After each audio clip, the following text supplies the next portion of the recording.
ঢাকা-৮ আসনের সম্ভাব্য প্রার্থী ও ইনকিলাব মঞ্চের মুখপাত্র শরীফ ওসমান হাদীর চিকিৎসায় গঠিত মেডিকেল বোর্ড তার সর্বশেষ স্বাস্থ্যগত অবস্থা সম্পর্কে একটি বিবৃতি দিয়েছে। আজ শনিবার ১৩ ডিসেম্বর বিকেলে তা জানানো হয়। গতকাল শুক্রবার দুপুরে ঢাকার বিজয়নগর এলাকায় হাদীকে গুলি করে দুর্বৃত্তরা। এরপর তাৎক্ষণিকভাবে তাকে ঢাকা মেডিকেল কলেজ হাসপাতালে নিয়ে যাওয়া হয় এবং সেখানে তার মাথায় অস্ত্রোপচার করা হয়। পরে পরিবারের সিদ্ধান্তে তাকে এভারকেয়ার হাসপাতালে নেওয়া হয়। এখন হসপিটালটির ক্রিটিক্যাল কেয়ার ইউনিটে চিকিৎসাধীন রয়েছে তিনি। হাদীর চিকিৎসায় গঠিত মেডিকেল বোর্ড বলেছে, ১.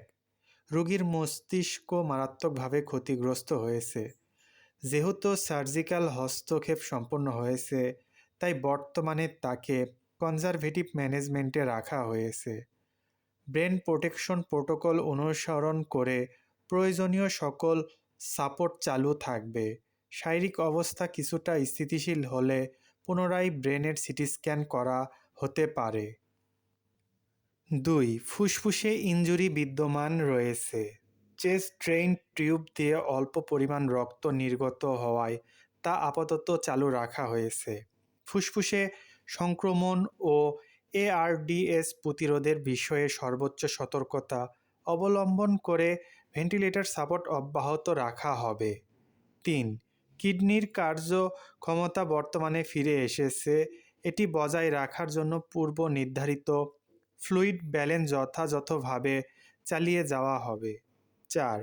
পূর্বে শরীরে রক্ত জমাট বাঁধা ও রক্ত সংরক্ষণের মধ্যকার অসামঞ্জস্যতা দেখা দিলেও বর্তমানে তা অনেকটাই নিয়ন্ত্রণে এসেছে।